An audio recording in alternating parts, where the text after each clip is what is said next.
Manmaya mam upashritaha bhavo jnana tapasa puta madbhavamagataha. Being freed from attachment, fear and anger, being fully absorbed in me and taking refuge in me, many persons in the past became purified by knowledge of me, and thus they all attained transcendental love for me. Jnanam jana shalakaya chakshurum militam yena tasmai Shri Gurave Namaha. Shri Chaitanya manobhishtam sthapitam yena bhutale swayam rupa kadamahyam dadati swapadantikam. Vandeham Shri Guru Shri Utapadakkamalam Shri Gurunna Vaishnavangscha Shri Rupam Sagujatam Sahagana Raghunatanvitam Tam Sajivam Sadvaitam Savadhutam Parijana Sahitam Krishna Chaitanya Devam Shri Radha Krishna Padam Sahagana Lalita Shri Vishakhanvitangscha.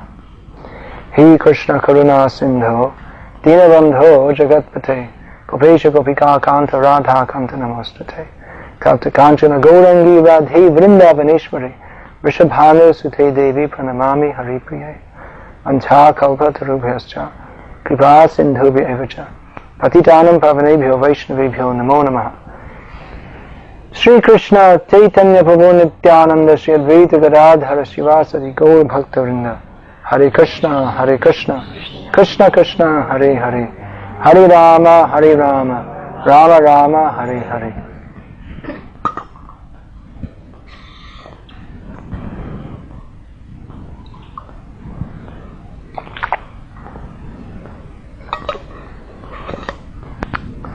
Elsewhere in the Gita, in many places, the glories of devotional service are described. There's one famous verse, Raja Vidya Raja Guhyam Pavitram Idam Uttamam Pratyaksha Bhagamam Dharmyam Susukam Kartam Abhyayam. This Krishna consciousness is the king of all knowledge, the most secret of all secrets. It is the purest state. By practicing this, one directly experiences spiritual happiness. So this is not just theoretical, it's open to everybody. I think everyone here is experiencing that, maybe not on the very highest levels which have been described here in the purport, bhava, prem, very high levels, but even at any stage, when we practice Krishna consciousness, we feel happiness. Different kind of happiness to the kind of happiness we've had a darshan of all different kinds of happiness being offered. We're driving here, all the billboards all the way, offer get happiness by buying this kind of cellular phone or some of the adverts I couldn't understand at all. I guess I'm too dull and not geared up enough for sense gratification to understand them. So they're offering all different kinds of things for sense gratification, but actually, if we take to Krishna consciousness, we experience that, completely different kind of happiness, not the kind of happiness that is born from contact with the senses. So then we may ask, why is it that people don't take to Krishna consciousness? If Krishna consciousness makes you happy, if it's natural, as we hear, Jiva Swarupoi Krishna Nitya Das, the constitutional position of every living being is to serve Krishna. And if you do that, you become happy. This is the philosophy of Krishna consciousness. There are books and books of the philosophy of Krishna consciousness, but basically it's very simple, that we're not these bodies, we're eternal spirit souls. Krishna is the supreme spirit soul, we are his eternal servant, and if we serve him by hearing about him, chanting about him, remembering him, 9 basic processes, then we become situated in our spiritual position and we become happy. So we may ask then, why don't people do it? If it's so easy, straightforward, natural, simple, doesn't cost you anything. We're just seeing you can pay £35 to have your hair. I don't know what they do to it, but it must be something for £35. So you can spend money on that. You spend money on so many different things, but Krishna consciousness, you don't spend anything. All you have to do is open your mouth and chant Hare Krishna, Krishna Krishna, Hare Hare, Hare Ram, Ram Ram, Hare Hare. It's so simple, even a child can do it. And then if it's so simple that even a child can do it, then why won't learned, intelligent, intellectual, mature, philosophical people do it? There are so many people in the world who are intelligent in so many ways. Why don't they take to it? So Krishna is giving a suggestion here. What are the reasons that people don't take to Krishna consciousness. Why don't they do it? One reason he gives, first of all, is because of material attachment. That people may be very intelligent, but their intelligence is working in the wrong way. Their intelligence is working for sense gratification. They're attached to this material world. Despite seeing that there's no happiness in this world, despite seeing that it's, as they say, the struggle for existence, despite everyone struggling, they're still hoping against hope that there will be some happiness. That's described in the Srimad Bhagavatam. Durashaya, that word is given. People who are too materialistic, they are hoping against hope. Hopeless hope. I will be happy in this material world. I just have to make a little adjustment. All I have to do is if I just got a little bit more money, or if I just shifted my house, or if I just got a new TV, all I have to do is just make a little adjustment. I have a few problems, just get my backache out, go to the chiropractor practitioner and get my back. Just a few little adjustments, then I'll be happy. Or I'm working, then later on when I retire I'll be happy. I'm always thinking, it's just around the corner happiness. But it's elusive, because the corner, we never get around it. We're always on this side of the corner.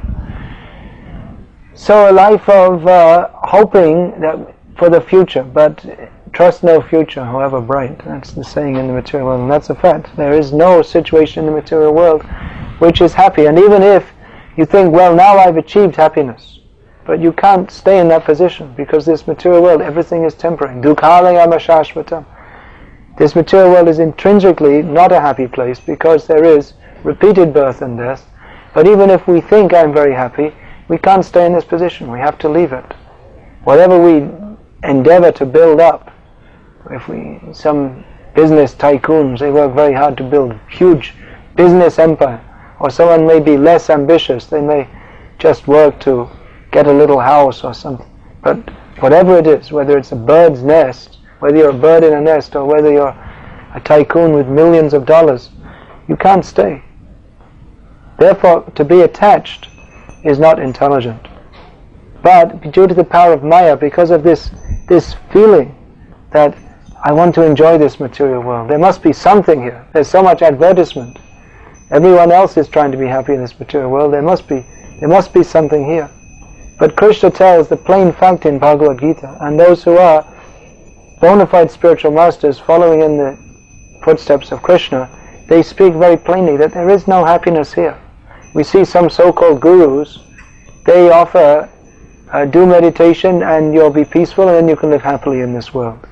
Or you do some meditation and you will improve your sexual prowess, or you'll improve your business.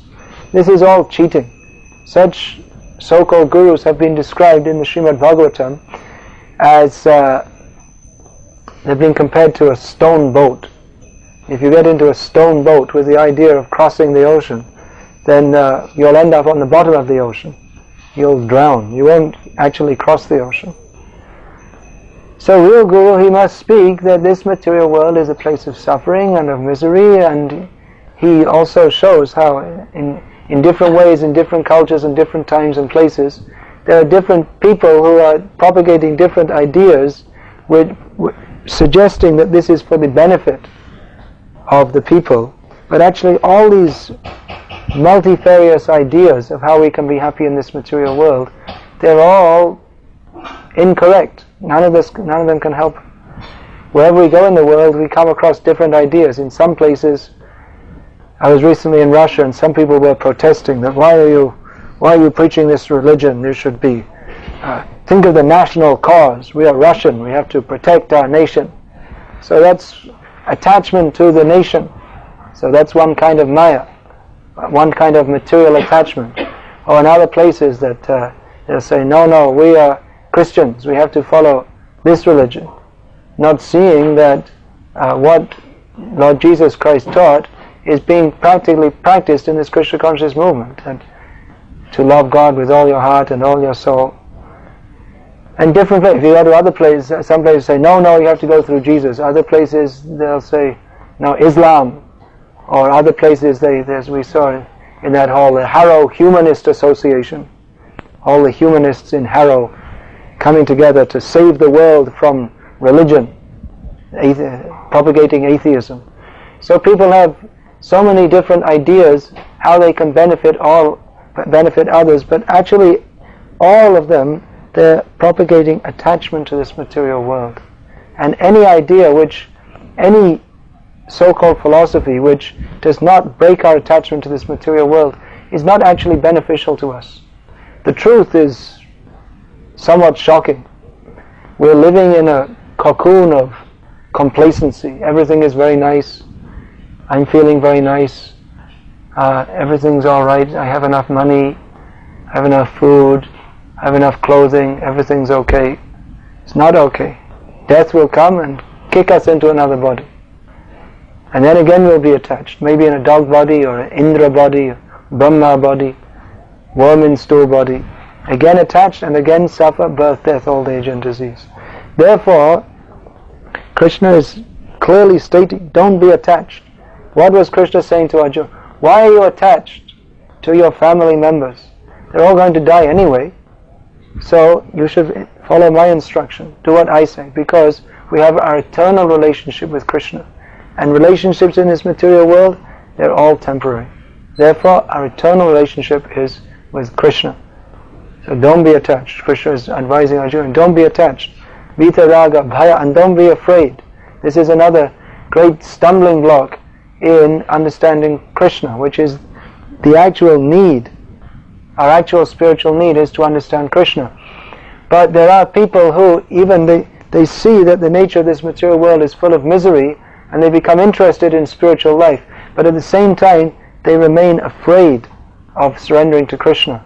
They remain afraid of the idea of a personal God, because they've seen in this material world that relationships, they're a cause of suffering. It always ends in frustration. So they think, well, if there's a God and He's a person, they become afraid. No, I can't trust anybody. And they think, if God's a person, I can't trust Him either. So in this way, they think that spiritual life is something impersonal. Their idea is that don't have relationships with anybody. By avoiding relationships, you'll be happy. Because they see that relationships cause personal interaction, causes suffering. So they think these attachments, I was talking about material attachments. Material attachments cause suffering. Because we're attached to our mother, father, children, then either we die and leave them behind, or they die and leave us behind, and there's the pain of separation. So, in those who are inclined to the impersonal concept of spiritual life, they think that no, we shouldn't be attached to anybody or anything, and in this way we'll avoid all suffering. But they don't come to the actual point of making our attachment to Krishna, in which there is no suffering. They're so frustrated with material relationships that they're afraid to enter into any relationship, even though that relationship with Krishna is the actual need of our heart. We can't remain impersonal. We can't remain without relationships. If we try to cut off all relationships, our hearts become rock hard. And we see that impersonalists, they actually can't develop any feelings for anyone or anything, become very cold. Some people, anyway, I don't want to say that. So, this is another great stumbling block, because our nature is to love. The nature of the soul is to love. But that love in this material world is always frustrated. But the point is not to stop that love. We can't stop that propensity. If we do, we simply become more and more and more frustrated inside. But rather to place our love in in the correct place where it will not be frustrated. So in the beginning of Nectar of Devotion, Prabhupada explains that the central point of Krishna consciousness is that our love should be reposed in Krishna. We're trying to love in terms of bodies. This is my friend, my family, my country, my dog, my cat. We're trying to place our love, but in a place where we cannot get full reciprocation, or even if we get what we consider to be nice reciprocation, it will be cut by time. So the proper place to put our love is in Krishna, because that Krishna will never fail us. Krishna will never cheat us or desert us, and that love will continue even after this body falls down. That is our eternal position in loving relationship with Krishna, and Krishna will fully reciprocate in a way which at the present time we cannot imagine. Even if we have the best lover, the best son, the best father, the best friend, there's no comparison to the love that is shared in relationship with Krishna, because Krishna is unlimited, and he can have an unlimitedly deep relationship with an unlimited number of living beings. He loves everybody. We can't imagine. We have difficulty having even a few friends, and deep relationships maybe just a few people, but Krishna has very intimate relationship with every living being, and he reciprocates perfectly and fully. But because this fear is there, well, will I be cheated also? I've been cheated so many times in so many ways, in so many relationships, in so many lifetimes. So maybe this is another kind of cheating. Those who are afraid in this way, they prefer to worship the Absolute as impersonal. And in this way, they miss the whole point of spiritual life, which is to come to Krishna. So they understand one point, that we shouldn't be attached to this material world. But that's very good. But that's the beginning. If you don't pick up the proper point of where to be attached, then even though we make the advancement of becoming detached from this material world, we don't become attached to Krishna. And if we don't become attached to Krishna, because our natural propensity is to be attached to something, to love something, then after some time, because if we don't develop our love for Krishna, then again we become attached to this material world. That's what happens to impersonalists. Even though they practice many austerities and they cultivate a sense of detachment from this material world, they can't maintain it, because you have to love something. And if you develop your love for Krishna, then naturally the detachment from this material world, that comes automatically, because we get a higher taste. Attachment to Krishna is so wonderful that what do you want so many items of sense gratification for? People are surprised when we tell them our lifestyle. We rise early, we chant Hare Krishna, and we follow these principles, and people are surprised. But for us it's very natural. We couldn't imagine doing anything else. Oh, you don't watch TV? What do you want to watch TV for? We can chant Hare Krishna, but don't you get bored of it sometimes? No question. We don't get bored. We want more time to chant Hare Krishna, study the books about Krishna, speak about Krishna. There's so many things to do in Krishna's service. We're campaigning for the 48-hour day. We want a longer day. The materialistic people, they go on strike. We want a 30-hour week or something like this. We want a 30-hour day. We want more time to serve Krishna. Krishna consciousness is so enlivening that we don't want to kill our time. Or you see people on Sundays, they like to sleep all day. They think their reward after working hard all week is that they can sleep. What, sleep? That means they'd like to be dead, practically. If the pleasure is to be asleep, then what is your life? It's so depressing. So vitaraga, bhaya, krodha. Other people, they become angry in frustration. They see so many misrepresentations of religion that they become angry at any kind of religion. Just like Karl Marx, he was saying that religion is the opiate of the masses. He saw actually in the name of religion there's so much cheating going on, and there certainly is today also some cheating in the name of religion. There are so many bogus things, and then that could be a subject of one big book in itself. So many, in India, the last census of bogus incarnations, there were 320 proclaimed avatars of God, all competing with each other. I'm God, no, I'm God, I'm God, no, I'm God. So many bogus incarnations and so many bogus things being preached in the name of religion that it's not surprising if people become frustrated and think, if this is religion, then what's it got to do with me?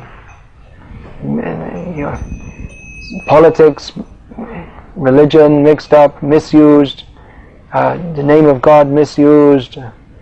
So naturally, some people become frustrated, but that's actually not very generally, people are more intellectual and discriminating, discerning. They may become angry at all the cheating in the name of religion, but it's actually not fully discerning, and it's not fully intellectual to take such a stance. because even though there may be so much cheating in the name of religion, one should be intelligent enough to see that there's something positive there also. And so many people may be misusing it, but if you see the original source, what do the great teachers say? What is Jesus saying? What are his teachings? What does Muhammad say? What does Krishna say? What do the great acharyas say? That other people, they may exploit and misuse that. But if you see what those who are actually great spiritual leaders say, that is definitely something very valuable for mankind. So why don't you see that? Instead of seeing the misuse, why don't you see what is the actual essence? That is something valuable for us all. But those who are actually the root cause of all of this, attachment, fear, anger, why people are trying to avoid, or why they don't come to spiritual life, is because of underneath it all is an underlying sense of defiance of Krishna. This Krishna explains later in the Bhagavad Gita, that why do people not surrender to Krishna? Namang dushkritino murha prapadyante naradhamaha maya parita jnana asurang bhavamashrita. Krishna explains what is the ultimate reason people don't surrender to Krishna. Even though they may be learned scholars, philosophers, they may be religionists of some sort, why don't they surrender to Krishna? Because they have the wrong mentality. They are of sinful mentality. They're called dushkriti. Sinful people, those who have no stock of pious activities, those who are of bad nature, and they are divided into 4 classes. Murha means just like an ass. Their ass means he's stubbornly attached to doing something which is of no benefit to him whatsoever. He working like an ass, but he doesn't get any benefit, but he's thinking, yes, I'm getting benefit. So it means someone who's totally misguided in his life and who's stubbornly attached to a wrong concept of life. Naradhama means lowest among mankind, who he very carefully avoids spiritual life. He says, I have no time for it.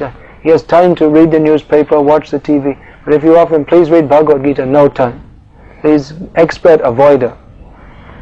Then Maya aparita jnana means someone who's materially intelligent, maybe a scientist, Nobel Prize winner, PhD, all this, but spiritually, because he has a very deep sense of that I will not surrender to Krishna.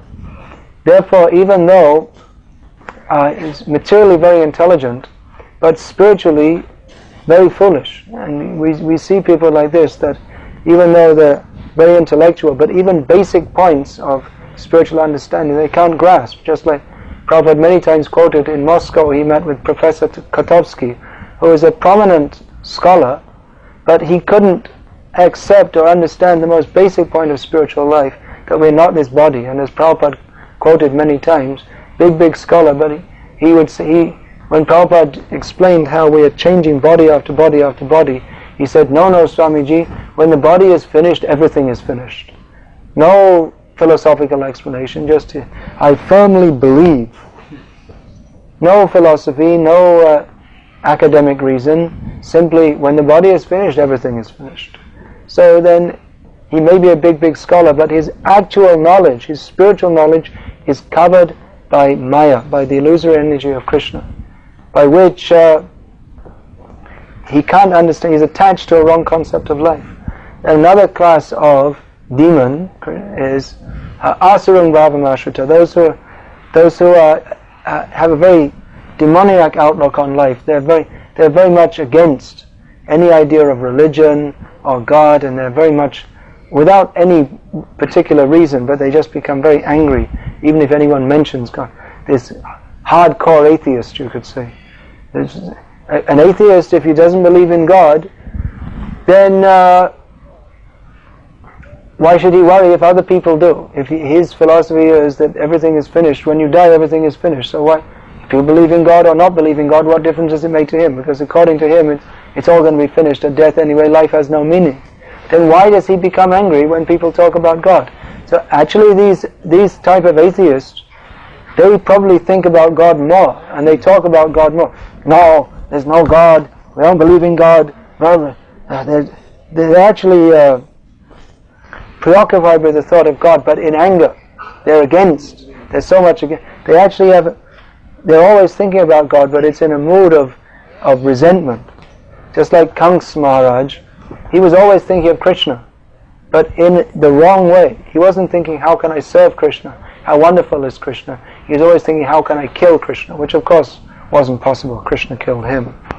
So underlying all these different reasons for not surrendering to Krishna, there is this stubborn mood of defiance of Krishna, that I will be independent of Krishna, I will do whatever I like, I will defy Krishna.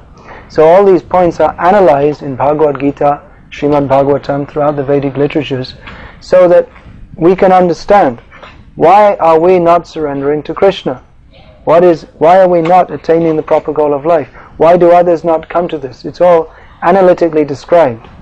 So Krishna also in this verse, he's giving hope that even though many people don't come to Krishna consciousness because of this, because of these attachments, because of fear, because of anger, because of these reasons, still many others in the past, they also came to Krishna consciousness, and you also, Krishna says to Arjuna and through Arjuna to us, you can also come to Krishna consciousness. You overcome your attachment, fear and anger, become purified, understand these points, practice Krishna consciousness, and you can also attain to the same goal that many others have attained to. It's not unattainable. Krishna is telling Arjuna that we have all these hang-ups, attachment, fear, anger, but Krishna is encouraging Arjuna, overcome them, come to Krishna consciousness. In this way, Krishna is inciting Arjuna to have faith in the process of Krishna consciousness, that many people in the past did it. You can also do it. You can also go back home, back to Godhead. And in the purport, Srila Prabhupada describes what is the process, how can we do it? Because Bhagavad Gita is not just a book to read. It's not like you buy a book, or you take it from the library, you read it and finish. But rather it is a book of instruction and direction for our lives, which needs to be read regularly again and again, so that we can apply the instructions in our lives. So what is the process? How practically, what is the practical application of these instructions? This two verses, they are quoted from Bhakti Rasamrita Sindhu, Nectar Devotion, how we can come to this point of becoming totally free from attachment, fear and anger, become purified and go to Krishna, go back home, back to Godhead. Ado Shraddha, this is the process. First of all, who can come to Krishna consciousness? Someone who has some faith in Krishna. That means someone who already, although they still have attachment, fear and anger, but through that attachment, fear and anger, some spark of feeling for Krishna, some spark of Krishna consciousness has been awakened, some faith in Krishna consciousness. This Chaitanya Mahaprabhu also described, Shraddha Vanjan Hai Bhakti Adhikari. Anyone can begin Krishna consciousness if they have a little faith. You don't even have to have full faith. But if anyone is prepared to associate with devotees, anyone, if they just think Krishna consciousness, oh, that's something very nice, then they can begin. But to go further, they have to associate with devotees. You may think it's very nice, but you don't go anywhere unless you associate with devotees. You can also make association by reading these books, and then when we associate with devotees, then we discuss about Krishna, and that little faith which is there, by hearing the explanations, by seeing how the devotees offer their food to Krishna, by being in the atmosphere of the association of devotees and experiencing the devotional mood, then our faith increases. The whole process of Krishna consciousness means to increase our faith in Krishna. Shraddha Vanjan Hoy Bhakti Adhikari Uttam Kanishta Madhyam Shraddha Anusari. Chaitanya Mahaprabhu describes that Krishna consciousness, anyone can become eligible for that if they have a little faith, and one's advancement is understood according to his level of faith. If one has very little faith, he's a neophyte devotee. If one has full faith, he's a topmost devotee. And if he's somewhere in between, his faith is developed but not to the fullest point, he's called madhyam, or middle level devotee. So this faith, how to develop, ado shraddha tate sadhusanga tha bhajana kriya. Then when we associate with devotees, and those who have developed a little faith, they often become impressed. They say, oh, these people, they're different. Actually, devotees are different. They have a different concept of life. That our life is meant for serving Krishna. We're not interested in what everyone else is interested in. People are interested in so many foolish things for sense gratification, but we're interested. How can we find more time to chant about Krishna, hear about Krishna, preach the message of Krishna? So devotees, naturally, they become purified and they become effulgent and joyful. And those who have already developed a little faith in Krishna, seeing that, they become more inspired and they want to take up Krishna consciousness, and devotees instruct. Now, you can also become like this. You can also, why don't you try? Chant Hare Krishna, take a japamala, chant, offer your food to Krishna, read these books. Then eventually when one does this, he feels, oh yes, actually, this Krishna consciousness is very nice. It's that we were saying, pratyakshavagamanam dharmyam, is not simply something theoretical. When you practice it, you actually feel a reciprocation with Krishna. Krishna is the Supreme Personality of Godhead. He is our best friend. He is sitting in our heart. And after so many millions of lifetimes, when we turn to Him, He immediately reciprocates and gives us more inspiration, and then we feel inspired to go on more and more in Krishna consciousness. And as we inquire more and we learn more about the philosophy and we become more and more convinced, and then we understand that actually what is there to do in life? What is the point of life? Let me dedicate this life for understanding Krishna. That is the purpose of human life. Whatever else I may be doing, I may be a businessman or a brahmachari or an office worker or a factory worker or unemployed or whatever it may be, but all these activities, they're for the maintenance of the body, that's a position in society, but my eternal spiritual position is as servant of Krishna. So let me dedicate this valuable human form of life to understand Krishna. So when someone has that conviction, then naturally he wants to take initiation from a spiritual master who will guide him on the path of Krishna consciousness, because to understand Krishna, it is natural, but because we are conditioned by the illusory energy of Krishna since time immemorial, and because we are attached, because we have fear and because we have anger, we have all these contaminations. Therefore, to reawaken our Krishna consciousness, to become free from the contamination of Maya, the illusory energy, guidance is required. So then one who becomes more serious about Krishna consciousness, he accepts initiation from a spiritual master who guides, do this, don't do that, do this, don't do that, and why we should do this, why we should not do that. All these points are described.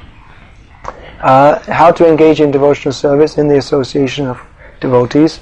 And as we go on doing that more and more, then our attachments to this material world, all these different contaminations, they gradually drop away. The more we apply ourselves to Krishna consciousness, the more we make advancement in Krishna consciousness, and the more we overcome all the bad things in the heart, Kam, Krodh, Lobh, Moha, Mad, Matsarya, this lust, greed, anger, attachment, envy, illusion, all these things we start to overcome, and we start to become more and more blissful, being situated in our real position, our constitutional position of service to Krishna. So as this is called the stage of anartha nivritti, all the bad things start to go away. So naturally that faith which we had in the beginning becomes stronger and stronger, and we become fully convinced that yes, I'm practicing Krishna consciousness, the philosophy makes sense, and I'm feeling very happy in serving Krishna, feeling reciprocation with Krishna, and we become more and more convinced that yes, this really is the purpose of life, and that Krishna is reality, and everything else which is conceived of not in relationship to Krishna, that is simply an illusion. So we become fully convinced about Krishna consciousness, and we gain a taste for serving Krishna. In the beginning we may find it a little difficult. People say, well, how can I stop watching TV, or how can I stop smoking cigarettes? But after some time there's no question. The question is different. How can I find more time to serve Krishna? And we feel a taste in that. We feel very happy. Oh yes, let me chant Hare Krishna more and more. Let me serve Krishna. Let me study these books of Krishna. We feel a taste. Different people are attracted to different aspects of Krishna consciousness, but that natural taste for Krishna consciousness awakens, and we feel more and more attached to the service of Krishna. So as that attachment becomes very strong, then our attachment to Krishna becomes strong, and our attachment to this material world becomes non-existent. All those attachments which non-devotees, they may try to give up, those who are on the spiritual path, impersonalists, they may try to give up by performing very severe austerities. But a devotee very easily gives up attachment to this material world by chanting Hare Krishna, dancing, taking prasadam, reading Bhagavad Gita as it is, so that the feelings for Krishna, they develop more and more and more, and eventually one becomes situated in full love of God. So this is the process of Krishna consciousness. This has been summarized in these 2 verses and from the Nectar of Devotion that is elaborately explained in the Nectar of Devotion. Here in Bhagavad Gita we have a lot of information about why we should practice devotional service, and Nectar of Devotion also gives that. But Bhagavad Gita also gives information how to practice devotional service. The Nectar of Devotion, Bhakti Rasamrita Sindhu, that gives us information also why we should practice devotional service. It gives more detail about how to do that. Therefore, this book is considered the handbook for devotees. Actually, these books, Bhagavad Gita as it is, Nectar of Devotion, Srimad Bhagavatam, Teachings of Lord Chaitanya, particularly these 4 books, these contain all the essential information for Krishna consciousness. So we should try to read these, understand, become convinced more and more and more, learn the philosophy so that we can apply it in our lives, explain it to others, and in this way, just as was explained to Arjuna, we can also. Bhavo jnana tapasa putamad bhavamagata. Krishna explains, many people in the past became purified by understanding me, so we can also join those ranks. This is why Krishna is teaching Bhagavad Gita, so that others can come to him. This is why Chaitanya Mahaprabhu, Patita Pavana Gaura Hari, he came to this world to teach us how we can become Krishna conscious. And all the great acharyas, Srila Prabhupada in recent times, very great, powerful acharya, traveled all over the world, touched the lives of many thousands of people, is still doing so, and his representatives on his behalf going all over the world doing the same thing. And there's so many devotees in this Krishna consciousness movement all over the world who have taken up this spirit of Krishna consciousness, are communicating it to others. So, as Krishna says, Bhavo Jnanatapasa Putamad Bhavamagata, many in the past came to me, and many in the present, and many in the future will. So our choice is to go on this path, back to Godhead, or to remain in this material world. That choice is ours. Krishna is presenting all the information. If you do like this, you'll come to me. If you surrender to me, you'll come to me. And if you don't, you'll remain in this material world. So Krishna is giving us all the information very nicely, point by point, explaining so that we can understand. Ultimately, the choice is ours, which way to go. And even having made the decision, yes, I'd like to go on the path towards Krishna, it's very valuable to discuss all these points so that our conviction can become stronger and stronger and stronger, and we can apply ourselves to this process more and more and more. Hare Krishna. Any question, please?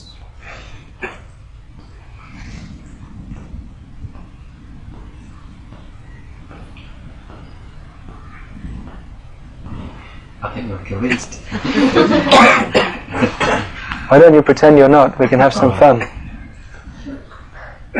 Why is it that Krishna says that, very quickly a person can become situated in peacefulness, and we find ourselves very often, by following the path of Krishna consciousness, but find ourselves very often not peaceful, not blissful, and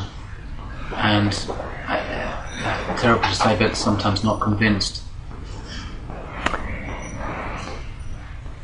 Krishna says very quickly, of course everything's relative. It may not happen overnight.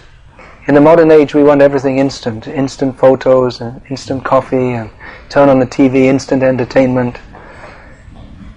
There has to be some hard work also on our part to get out the anarthas from our heart.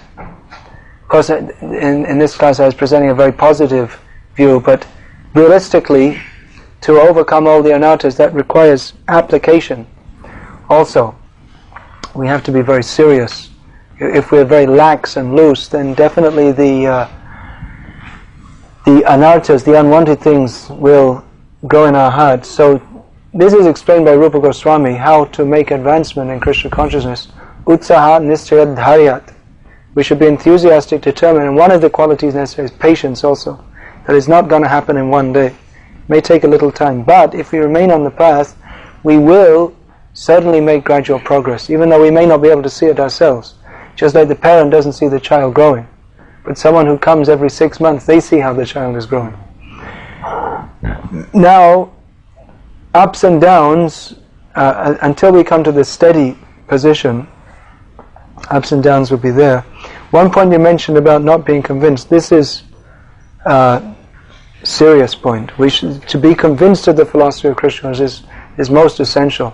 So if there's any point we have any doubts, we can refer to Prabhupada's books, discuss with devotees, or many times we know the answers ourselves, so we can just preach to ourselves also. Just like, for instance, it may come into our minds that, well, what is all this Krishna consciousness anyway? What's it all? I mean, why should I believe in this? So then you can preach to yourself, just as if someone had come to you and said that, well, what's this all about? Why should we believe it? You can preach. You preach this person, go through it. Well, you see, this is Bhagavad Gita, and this is accepted by all great acharyas. And, well, I don't believe in God. And then we can go through all the arguments. It's good to preach to ourselves. It's good preaching. If we have doubts, and if we know what the answers are, if we actually don't understand if we have some doubt and we actually don't understand how to resolve it, then we should approach our spiritual master or any senior Vaishnava to resolve that doubt. That should definitely be done. That should not be allowed to sit there in the heart, because that takes away our enthusiasm to serve Krishna. But if it's like Maya, that's her job, to take away the enthusiasm of the devotee. So sometimes something will come in. So it's a good opportunity for us we can welcome that. This is a good opportunity for us to increase our conviction by examining what is the philosophy, how we understand it. We can go through it with ourselves. Or just you see, Srila Prabhupada, he was always discussing with his disciples. Prabhupada would bring up these points all the time. All the kind of things, all the objections people make, Prabhupada would discuss with his disciples. Sometimes Prabhupada would take the position of an opponent, or sometimes he'd have his disciples do that, and they'd engage in these kind of discussions, which are very useful for increasing our conviction. So it's good to discuss like this also. We should discuss philosophy. Please. As a person faith grows. So as a person? Faith grows, continues on Krishna consciousness. Does their calmness decrease, like the calms that are stored up for them to live out during this lifetime? Will they decrease as their faith grows? Or even if this person gets to the stage eventually of love for Godhead, and obviously in Krishna, will they still have to live out their calmness that are stored up for this lifetime? As soon as one surrenders to Krishna, Krishna takes away all the karmic reaction. One comes under the shelter of Krishna's internal energy. But that example is given there. It's just like a fan. Of course, we don't see fans that much in this country. But if you turn off a fan, it goes on spinning with less speed, less force, gradually decreasing for a little time. So there may be some effect. It's just like you might cut your finger, or you might get a scratch on your finger. So that might have been there might have been some karmic effect for you, that you're supposed to be chopped up into little pieces or something. But you get a little scratch on your finger. It's just some kind of token. But even that, it's not exact. It's coming through the agency of the material energy, but it's different, because when we come to Krishna consciousness, Krishna directly takes care of us. So even though it appears to be the material energy, actually it's the material energy acting in a different way. It's acting in a way to help us, to remind us that this material world is a place of suffering. So even if there is some apparent karmic effect, it's not exactly the same as the karmic effect of a non-devotee, because that is arranged by Krishna to help us to remember that this material world is a place of suffering. Surrender to Krishna. So, like, if you have your astrological chart and maybe there's certain big things in the future that's supposed to happen to you, they won't necessarily. No, not necessarily. Oh, Not necessarily. It may. It may or may, and other things may happen which you don't know. It may or may not. It's different. Generally, the general pattern will stay the same. There are certain things, just like your bodily construction. What you may have some inbuilt diseases or something like that. That may change also. Generally, it doesn't. But even that Prabhupada, he was saying that. I remember when I first read this, I was very surprised. I read that Prabhupada wrote that anyone who comes to Krishna consciousness becomes beautiful. Now I thought, how is that? Because people, they have a certain kind of bodily construction, and someone is born with a beautiful body and someone isn't. But then after some time I realized that even someone who has an apparently very good-looking body, if they're not Krishna conscious, actually you can see the face is the index of the mind, and it's bodily beauty, but it's in the face there's this lust and greed, and it's not very attractive to someone who's spiritually advanced. But devotees, even though their bodily features may not be very beautiful, they look very attractive because their faces are glowing with the beauty of the soul. It's just like all our devotees, we see pictures of Prabhupada and we think, oh, that's all these things. Even it may appear that you can't change your. Actually, you don't change your bodily construction, but you can become more beautiful. Actually, you can only become beautiful by being Krishna conscious. And so-called beauty of this material world is not beauty at all. Everything becomes auspicious by Krishna consciousness. That's stated in the very beginning of the Nectar of Devotion. Kleshagni Shubhadha. The first symptom of Krishna consciousness, if anyone takes it up, practicing it seriously, is that all troubles, the troubles of this material world, they become destroyed. Then Shubhadha, it gives all auspiciousness. Now you may say, well, sometimes devotees, they have many troubles also. That's true. But it's different. It's not the same. The materialist suffers trouble, he simply suffers misery. But when a devotee suffers troubles, that is arranged by Krishna to bring him closer and closer to Krishna. Maharaj, you said that people, after being freed from fear, attachment, fear and anger, they cultivate a big faith and then they come to Krishna.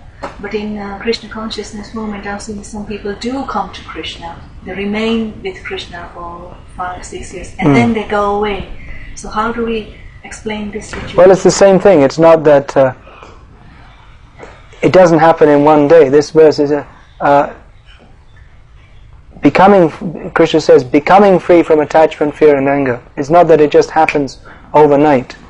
Those material desires are there, and as long as we're not completely freed from those material desires, if we don't keep on cultivating Krishna consciousness properly, very carefully, then those weeds of material desires can grow again and choke our creeper of devotion to Krishna.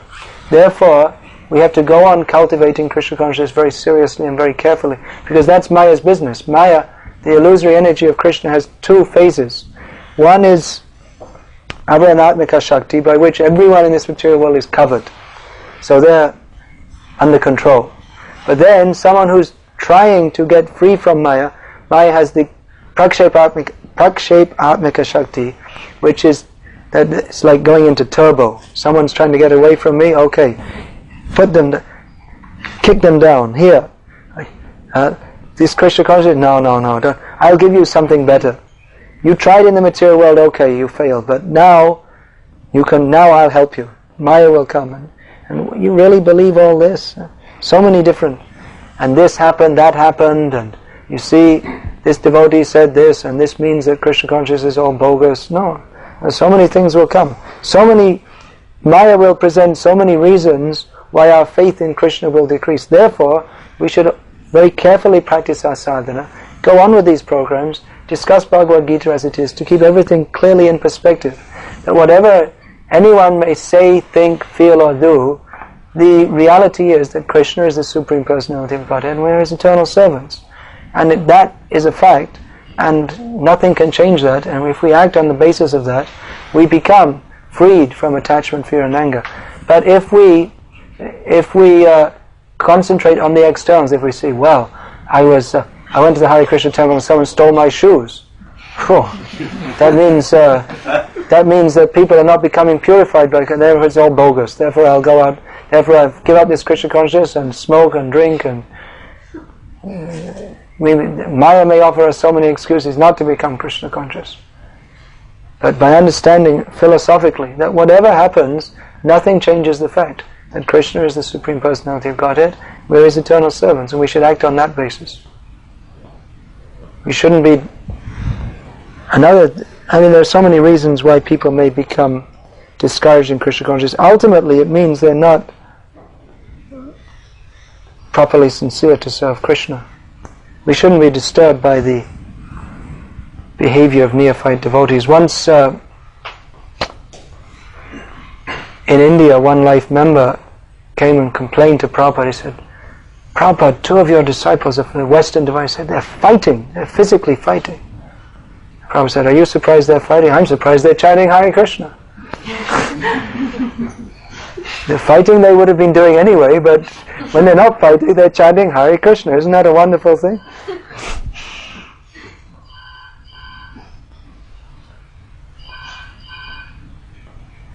So, we'll chant Hare Krishna. We don't need to fight. We'll just chant Hare Krishna. As a householder, if somebody comes to our house wearing saffron clothes, being householder, we are supposed to give them alms. But if an offender to Srila Prabhupada comes, how do we establish that the person is an offender to Srila Prabhupada and therefore not give the alms? Because as far as the person is worn saffron clothes, how do we decide who's who? And as a householder... Well, usually you can see where they're coming from, actually. This question came because I showed you a book which someone coming in saffron came to your house and you gave a donation and they gave a book, and then I opened the book and inside it said that the only reason that Bhaktivedanta Swami Maharaj, they don't call him Prabhupada, came to the West, the only reason was to bring people to Srila Guru Maharaj, to their Guru, which is bogus. Prabhupada came to bring us to Krishna, and you don't need to go through someone else to go to Krishna. Prabhupada comes in the parampara, you go through him, and he, through his Guru, and through the whole parampara, he takes you to Krishna. You don't need to go to him. So they have a misconception. So anyway, these people, it's not necessary to be impolite to them. They're also saintly people, but they have a very bad misconception somehow or other. So you can give them some milk, some banana like this, but you can say that we respect your sannyas. We do. We respect but as far as your understanding of Srila Prabhupada is concerned, we can't support this. We can't support this with our donation. Supposing an impersonalist sannyasi. Impersonalist sannyasi also, same thing. Even their sannyas, even that they're a sannyasi, even to be a sannyasi, that's something glorious. So we don't support their philosophy, but there's something that Prabhupada taught that we should respect even a Mayavadi sannyasi. Respect means we don't have to donate so that to help them propagate their nonsense, but we can be respectful and give them some fruit, some milk, and like this.